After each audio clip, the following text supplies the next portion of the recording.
இப்னு Abbas அவர்கள் அறிவிக்கிறார்கள், உம்மு மரியம்ங்கிறவங்க கேட்குறாங்க, தன் மனைவிக்கு மாதவிடாய் ஏற்பட்டிருக்கும் போது அவளுடன் உறவு கொண்ட கணவருக்கு ஒரு தீனார் அல்லது அரை தீனார் தர்மம் செய்ய வேண்டும் என்று நபி ஸல்லல்லாஹு அலைஹி வஸல்லம் கட்டளையிட்டார்கள்.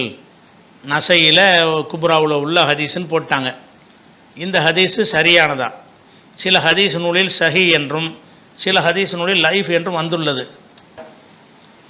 அதாவது இந்த இவருடைய உம்மு மரியம் என்ன கேட்குறாங்கன்னு கேட்டால், மாதவிடாய் ஏற்பட்டிருக்கும் போது கணவர் உடலுறவு கொண்டால் ஒரு தீனார், ஒரு தங்க காசு தர்மம் செய்யணும், இல்லாட்டி பாதி தீனார் தர்மம் செய்யணும் என்று நபி சொன்னதாக ஒரு ஹதீஸ் இருக்கிறது, நசையில் இருக்கிறது.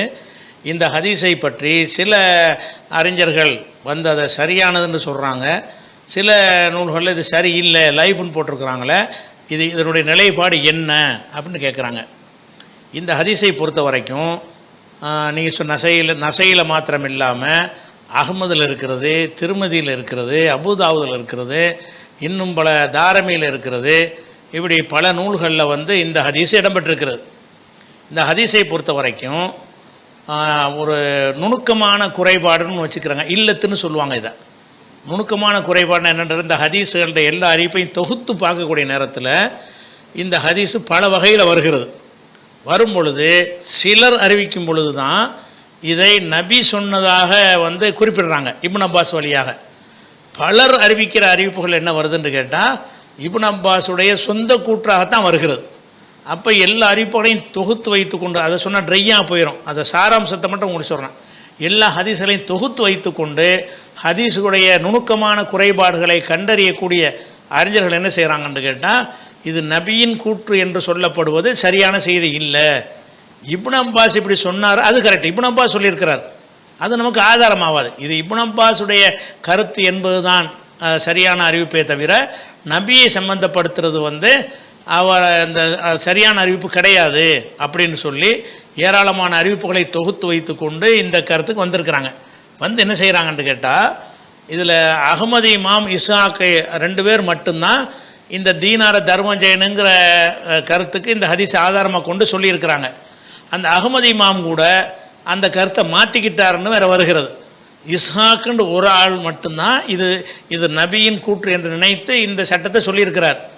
அப்படிங்கிற விஷயத்தை திருமதி கொண்டு வர்றார். என்ன சொல்கிறாருன்னு கேட்டால், இந்த இஸ்ஹாக்கு தான் இதை சொல்கிறாரு, ஆனால் இப்னுல் முபாரக் அவர்கள், அத்தா அவர்கள், சயீத் இப்னு ஜுபைர் அவர்கள், இப்ராஹிம் நகை அவர்கள், இப்னு அபி முலைக்கா, ஷோபி, மக்குஹூலு, ஜுஹுரி, ரபியா, ஹம்மாத் இப்னு அபி சுலைமான், காசிம் இப்னு முகமது, இப்னு சீரின், அய்யூபு சக்தியானி, சுஃபியானு சௌரி, லைத் இப்னு சஅது, மாலிக் இமாமு, அபு ஹனிஃபா இமாமு, ஷாஃபி இமாமு, இதே மாதிரி சலஃபுகளில் மிக அதிகமான முன்னோர்களில் அதிகமான அறிஞர்கள் எல்லாரும் என்ன சொல்கிறாங்கன்னு கேட்டால், லா கஃபாரத் அலைஹி, இந்த தீனார் கொடுக்கறது கிடையாது, இஸ்திக்ஃபார் மாதவிடாய் நேரத்தில் சேரக்கூடாது, நல்லா கட்டளையிட்டான், மீறிட்டான்ல, யாரெல்லாம் மன்னிச்சிரு என்று தௌபா செய்வது தான் அதுக்குரிய பரிகாரம். இம்புட்டு பேர் அதை நபி கூற்றாக ஏற்றுக்கிறல.